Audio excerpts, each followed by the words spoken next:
போல கூட பண்ணியிருப்பீங்க சார். அது ஏதாவது ஒரு இன்சிடென்ட், ஏதாவது ஒரு ஃபன்னான இன்சிடென்ட் ஏதாவது நடந்திருக்கு. அத என்கிட்ட ஷேர் பண்ணலாமா? மதகத ராஜால. மனோபாலா சார் ரொம்ப, அதாவது எல்லா டப்பிங் பேசிட்டே இருப்போம்.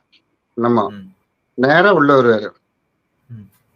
டேய் உனக்கு என்னடா வேற வேலை இல்ல, நான் அடுத்து இது போகணும்டா, நான் பேசுறேன் தள்ளு அப்படின்ட்டு அவர் பாட்டு அவர் சீன் போட்டு பேசிட்டு போயிடுவாரு. எல்லாரையும் உரிமையா பேசக்கூடிய ஒரு நல்ல அவ்வளவு அவரு பெருசா இதெல்லாம் நான்லாம் மணிவண்ணன் சார் கூட ஒர்க் பண்ணேன். நான் ரைட்டரா மணிவண்ணன் சார் கிட்ட ஜாலிவுட் எக்ஸ்பிரஸ் சன் டிவில ஒரு ப்ரோக்ராம் பண்ணாரு சரிகமனுக்கு. சாரும் பக்ரூன்னு ஒரு ஆர்டிஸ்ட் இருக்காருல்ல, குள்ளமா இருப்பாரு, அவரும் ஆங்கரு. அந்த ஆங்கர் ஸ்கிரிப்ட் நான் என்ன பண்றேன். ஸோ மணிவண்ணன் சார் கிட்ட அப்போ நம்ம ரொம்ப நல்ல நெருக்கம் இருந்தோம்.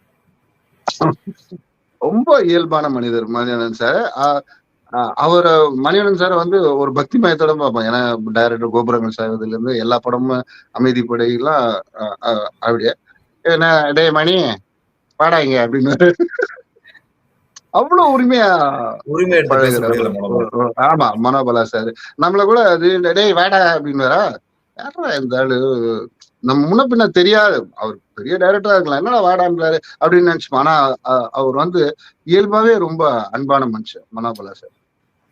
Very nice. ஆமா ரொம்ப உரிமையா பேசுவாரு. ஷூட்டிங் கூப்பிடாம போயிடுவாரு.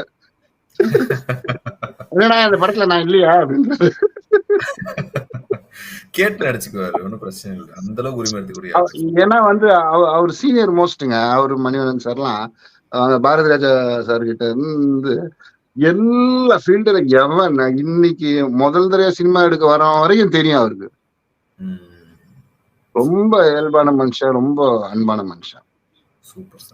ஃபர்ஸ்ட் பழகும் போது நம்மளுக்கு இல்ல இவர் மரியாதை இல்லாம பேசுறாரு, இவர் ஒரு மாதிரி திமிரா இருக்காரோ அப்படின்னு தோணும்.